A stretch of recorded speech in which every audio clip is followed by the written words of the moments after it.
यहां भगवान नृसिंह को दिव्य सिंह कहा गया। एक तो भोग योनि में पड़ा हुआ सिंह है, किसी कर्म फल के भोग के लिए सिंह की योनि प्राप्त हुई है, पर यह कर्मफल भोग के लिए सिंह योनि प्राप्त करने वाले भगवान नहीं हैं। ये तो अपनी लीला से जीवों को कर्म बंधन से छुड़ाने के लिए प्रकट हुए हैं। महाराज जी स्पष्ट भगवान ने प्रहलाद जी से कहा है, त्वाम च माम च स्मरण काले कर्म बंधैर विमुच्यते। हे प्रहलाद जी, जो मेरे और तुम्हारे नाम का चरित्र का स्मरण करेंगे वे जीव कर्म बंधन से मुक्त हो जाए। भगवान कर्म बंधन में बंधे नहीं है, भगवान कर्म बंधन से मुक्त करने के लिए इस सिंह रूप में प्रकट हुए हैं। इसलिए नृसिंह पुराण में भगवान को दिव्य सिंह कहा गया। ये प्राकृत सिंह नहीं है, दिव्य सिंह नमोस्तुते। हे दिव्य सिंह, आपके चरणों में हम प्रणाम करते हैं। आपके जो केश हैं वो कैसे हैं? तप्त हाटक केशांत, सोने को, खरे सोने को जब तपा दिया जाता है अग्नि में वो चमकता है, ऐसे चमकते हुए तपाए हुए स्वर्ण के समान चमकते हुए आपके केश हैं, और धधकते हुए अंगार के समान लाल लाल आपके नेत्र हैं। और आपके नख कैसे हैं? बोले वज्राधिक नख स्पर्श, आपके नख का स्पर्श वज्र से भी अधिक कठोर है। आयुधानाम अहम वज्रः, आयुधों में भगवान ने वज्र को अपनी विभूति कहा। वज्र अमोघ है।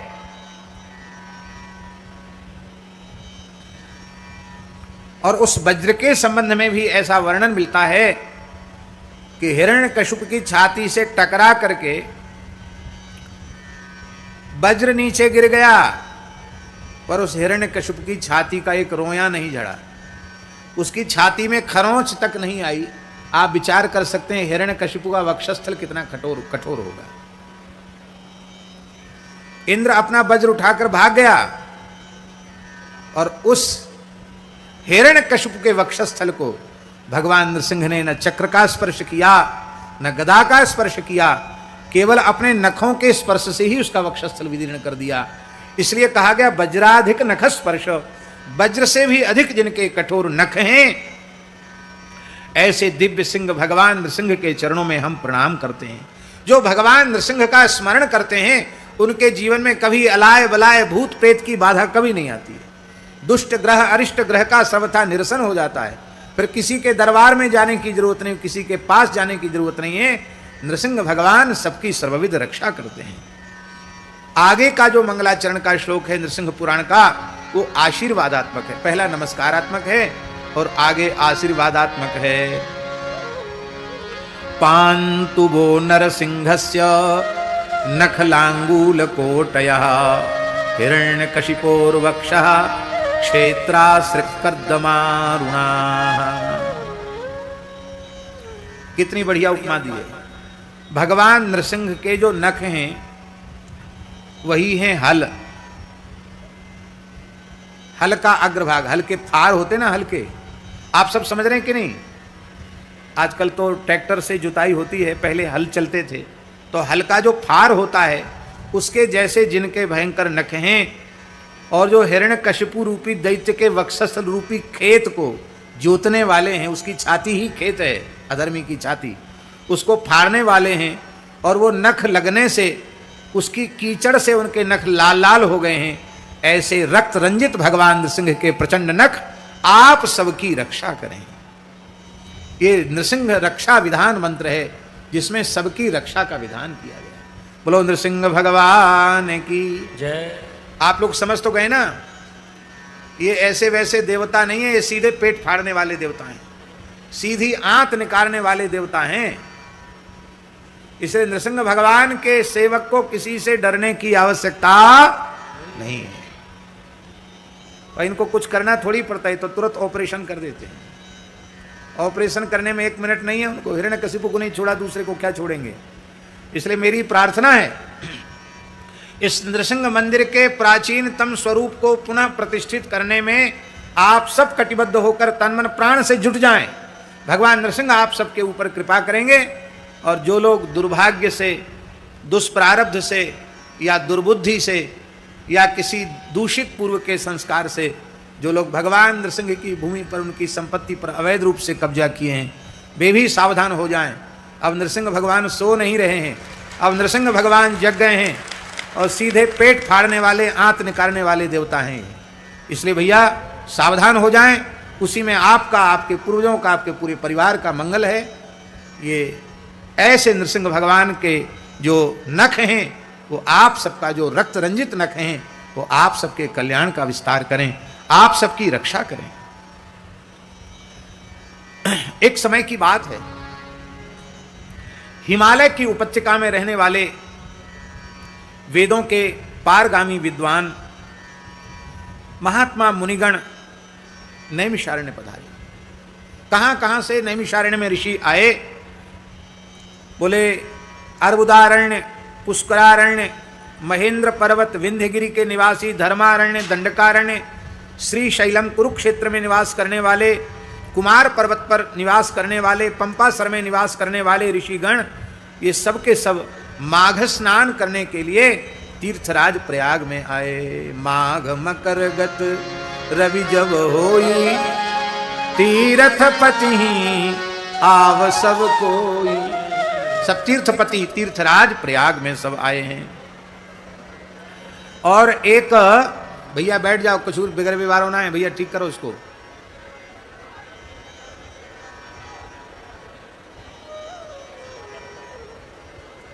कोई गिर तो नहीं गया? कोई पंखा उनका गिरा तो नहीं है? बैठ जाओ सब लोग, बैठ जाओ, बैठ जाओ, अपने अपने स्थान पर बैठ जाओ। माघ मासे प्रयागंतु स्नातुम तीर्थम समागता, तत्र स्नात्वा यथान्यातम कृत्वा कर्म जपादिकम। सबने कल्पवास किया है, वहां श्री वेणी माधव भगवान को प्रणाम किया। सबने त्रिवेणी संगम में स्नान करके पितृतर्पण किया और वहां महर्षि भरद्वाज का दर्शन किया। तीर्थराज प्रयाग के प्रधान ऋषि महर्षि भरद्वाज हैं। भरद्वाज मुनि बसहि प्रयागा, जिनहि राम पद अति अनुरागा। उन महर्षि भरद्वाज के निकट गए। महर्षि भरद्वाज ने उठ करके धरती के कोने कोने से पधारे हुए, समस्त तीर्थों से, पर्वतों से पधारे हुए पूज्य संतों का, ऋषियों का उठकर आदर किया और सबको आसन प्रदान किया। वृष्यादिषु यथाक्रम, वृक्ष माने होता है कुशा का बनाया हुआ आसन, कुशासन, कंबल का आसन, मृगचर्म आदि का आसन, जो जिसके योग्य था सबको आसन प्रदान किया, सबका पूजन किया। भरद्वाज जी ने सबका पूजन किया और कृष्णाश्रिता कथा सर्वे परस्पर मथा ब्रुवन। वे ऋषि महर्षि जब बैठ गए तो बैठ करके क्या चर्चा करने लगे? तो महाराज जी लिखा है कि वे सब कृष्ण चर्चा करने लगे, भगवान की चर्चा सब करने लग गए। संसारी लोग बैठते हैं तो बैठते ही दुनियादारी की चर्चा शुरू कर देते हैं। तू कैसो, तेरो छोरा कैसो, तेरो भैया कैसो, ऐसी सब चर्चा शुरू कर देंगे। व्यापारी मिलेंगे तो तेरो काम धंधो कैसो चल रहे हो, व्यापार में किसका क्या भाव चल रहा है, उतार चढ़ाव क्या है, ये चर्चा शुरू कर देंगे। पंडित मिलेंगे तो शास्त्र की चर्चा शुरू कर देंगे और संत मिलेंगे तो हरि और हरिदास की चर्चा आरंभ करेंगे। सब संत बैठ करके भगवत चर्चा कर रहे हैं और चर्चा चल ही रही थी कि उसी समय भगवान कृष्णद्वैपायन व्यास जी के शिष्य श्री लोमहर्षण सूत जी महाराज वहां कृपा करके पधारे। सबने उठ करके सूत जी का आदर किया। यद्यपि महाराज जी उन ऋषियों में बड़ी बड़ी आयु के ऋषि, माने बड़ी बड़ी आयु का मतलब है व्यास जी के दादा परदादा भी उन ऋषियों में, और ये तो व्यास जी के शिष्य हैं। लेकिन भगवान की कथा सुनाने वाले का सबको कितना आदर करना चाहिए, ये बात हमको ऋषियों के व्यवहार से सीखनी चाहिए। सूत जी छोटे हैं आयु में, इनसे इनके दादा परदादा गुरु जी के भी वहां आए हुए हैं, वो सब बैठे हैं, लेकिन कथावाचक सूत जी के आते ही सबने उठ करके उनका आदर किया और उनको बड़े आदर पूर्वक उत्तम आसन पर विराजमान किया। और विराजमान करके भरद्वाज महर्षि बोले, अभी तो हम लोग आपस में ही भगवत चर्चा कर रहे थे, लेकिन बहुत अच्छा हुआ, भगवान की प्रेरणा से, भगवान की कृपा करुणा से आपका मंगलमय पदार्पण हुआ है। तो आप कृपा करके हमें कथा सुनावें। क्यों? बोले क्योंकि आपने सौनक जी के यज्ञ में वाराह पुराण की कथा सुनाई थी। भरद्वाज जी कहते उस वाराह पुराण की कथा श्रवण में मैं उपस्थित था और प्राय ये सब ऋषि मुनि उपस्थित थे वाराह पुराण की कथा में। तो अब हम लोगों का मन है कि सांप्रतम नरसिंहाख्याम त्वत्तः पौराण संहिताम श्रोतुमिच्छाम्यहम श्रुतो श्रोतु कामा इमे स्थिता। इस समय वाराह पुराण के श्रवण के बाद अब हम आपके मुखारविंद से नृसिंह पुराण का श्रवण करना चाहते हैं। ये सब जितने ऋषि मुनि यहां विराजे हैं वे सब कथा सुनने की इच्छा से ही यहां पधारे हैं।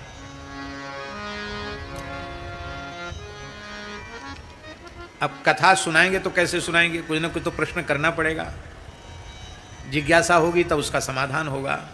तो श्री भरद्वाज देखिए, प्रायः सभी पुराणों में सौनक जी पूछते हैं और सूत जी कहते हैं, पर यहाँ वक्ता तो सूत जी हैं और प्रधान प्रक्षक कौन है, जिज्ञासु कौन है? महर्षि भरद्वाज। महर्षि भरद्वाज पूछ रहे हैं कि हे भगवान, इस ऋषि मंडली में हम आपसे यह प्रश्न करते हैं कि यह चराचर जगत कैसे उत्पन्न हुआ, यह जड़ चेतनात्मक जगत कैसे उत्पन्न हुआ, इस जगत की रक्षा कौन करता है, इसका लय किसमें होता है, इस भूमि का प्रमाण क्या है, और अंतिम बात है कर्मणा किम प्रमाणम च वे भूमिर नृसिंह केन तुष्यति कर्मणा तु महाभाग तन्मे ब्रूहि महामते। भगवान नृसिंह किस कर्म से प्रसन्न होते हैं, इस प्रश्न का भी समाधान कीजिए। यह भी बताइए कि सृष्टि कैसे आरंभ हुई और इस सृष्टि का अंत कैसे होता है, युगों की गणना कैसे होती है, चारों युगों का स्वरूप क्या है, चारों युगों में अंतर क्या है, कलयुग में धर्म की स्थिति क्या होती है, और देवता लोग भी भगवान नृसिंह की किस प्रकार से उपासना करते हैं। इस भारतवर्ष में पवित्र पुण्य क्षेत्र कौन कौन हैं, कौन से पवित्र पर्वत हैं और कौन सी पवित्र नदियां हैं जिनका दर्शन स्नान संपूर्ण पापों को नष्ट करने वाला है। देवताओं की सृष्टि कैसे हुई, मनु मनवंतर विद्याधर आदि की सृष्टि कैसे हुई, और कौन कौन से धर्मनिष्ठ राजा हुए जिन्होंने बड़े बड़े यज्ञों के द्वारा उत्तम सिद्धि को प्राप्त किया है। कृपा करके भगवान नृसिंह के महात्म्य को निरूपित करने वाले इन सब कथाओं को, इन सब प्रश्नों का समाधान आप कीजिए, इन सब कथाओं का श्रवण कराइए। सूत जी बड़े प्रसन्न भय हैं और उन्होंने कहा, व्यास प्रसादात् जानामि पुराणानि तपोधनाः तम प्रणम्य प्रवक्ष्यामि पुराणम नारसिंहकम। भगवान गुरुदेव श्री व्यास जी की कृपा से मैं पुराण विद्या का आचार्य हूँ, पुराणों को जानता हूँ। उन भगवान व्यास के चरणों में प्रणाम करके मैं तुम्हें नृसिंह पुराण श्रवण करा रहा हूँ। यहाँ भगवान व्यास की वंदना का श्लोक जो सूत जी ने लिखा है वो बड़ा अद्भुत है। जब हम नृसिंह पुराण का पारायण कर रहे थे, ये श्लोक आया तो हमने फोन करके तत्काल रमण रीति वाले महाराज जी को श्लोक सुनाया था। महाराज जी बड़े प्रसन्न हो। बहुत सुंदर श्लोक है व्यास जी की वंदना का, कंठस्थ करने योग्य है। पाराशर्यम् परम पुरुषम विश्वदेवैकयोनिम विद्यावन्तं विमलमतिदं वेद वेदांग वेद्यम सस्वच्छान्तं शमित विषयं शुद्ध तेजो विशालम वेदव्यासं विगत शमलम सर्वदाहं नमामि। वेदव्यासं विगत शमलम सर्वदाहं नमामि। भगवान व्यास कैसे हैं, उनका पहला विशेषण है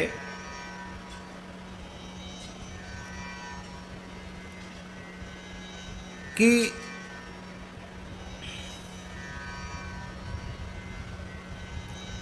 वेद वेदांत वेद्य तत्व क्या है। वेद वेदांत वेद्य तत्व है भगवत तत्व, श्री हरि तत्व। संपूर्ण वेद, इतिहास और पुराण, इनका परम तात्पर्य भगवत तत्व के बोध में ही है। और वो भगवत तत्व का बोध कैसे होगा? बिना वेद और बिना वेद का व्याख्यान जो इतिहास पुराण है उसका आश्रय लिए बिना भगवत तत्व का बोध संभव नहीं है। और इतिहास पुराण का बोध बिना भगवान व्यास की कृपा के संभव नहीं है। इसका तात्पर्य है कि प्राणी मात्र को भगवान के तत्व का जो बोध हुआ है उसके मूल में भगवान कृष्ण द्वैपायन वेद व्यास जी की कृपा है।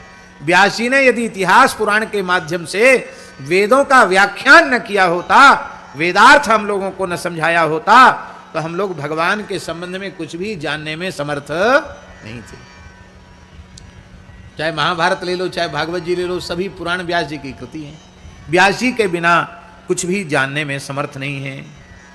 संपूर्ण देवताओं के भगवान कारण हैं, वेद भी भगवान से प्रकट होते हैं, 6 अंगों द्वारा भगवान ही सबके वेद्य हैं। और ऐसे जो भगवान हैं वे भगवान ही जीवों पर कृपा करुणा करके व्यास रूप से प्रकट हुए। इसलिए व्यास साक्षात नारायण हैं, विद्यावान हैं। श्री व्यास जी विमल बुद्धि के दाता हैं और नित्य शांत रहने वाले हैं। व्यास जी कभी क्रुद्ध नहीं होते हैं, विषय और कामना से शून्य हैं, संपूर्ण पापों से रहित हैं। ऐसे विशुद्ध तेजोमय महात्मा पराशर नंदन जो भगवान व्यासदेव हैं, उन व्यासदेव के चरणों में हम सादर दंडवत प्रणाम करते हैं। नमो भगवते तस्मै व्यासायामित तेजसे यस्य प्रसादाद वक्ष्यामि वासुदेव कथामिमाम। पुनः उन भगवान व्यास के चरणों में हम प्रणाम करते हैं जिनकी कृपा से भगवान नरसिंह के महात्म्य को प्रकट करने वाली ये दिव्य कथा हम आप सबको सुनावेंगे। हे भरद्वाज महर्षि, नरसिंह भगवान की कृपा से हम उनके मंगलमय पुराण का वाचन कर रहे हैं। आप सब प्रवक्ष्यामि महापुण्यम भरद्वाज शृणुष्व में शृण्वन्त मुनियः सर्वे शिष्यास्त्वत्र ये स्थिता पुराणम नरसिंहस्य वक्ष्यामि प्रवक्ष्यामि यथा तथा। आप अपने शिष्यों के सहित, अपने परिकर के सहित सावधान होकर के नरसिंह भगवान की इस मंगलमयी कथा का श्रवण करें।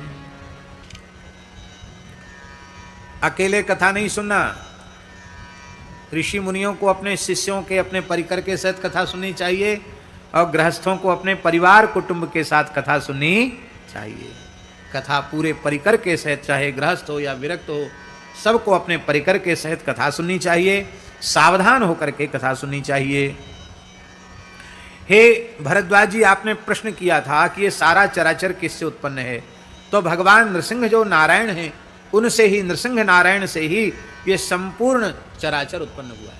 ये सारी सृष्टि भगवान नरसिंह से ही प्रकट हुई है और भगवान नरसिंह में ही स्थित है और अंत में ही परम प्रकाश रूप भगवान नरसिंह में ही ये सारी सृष्टि विलीन हो जाएगी।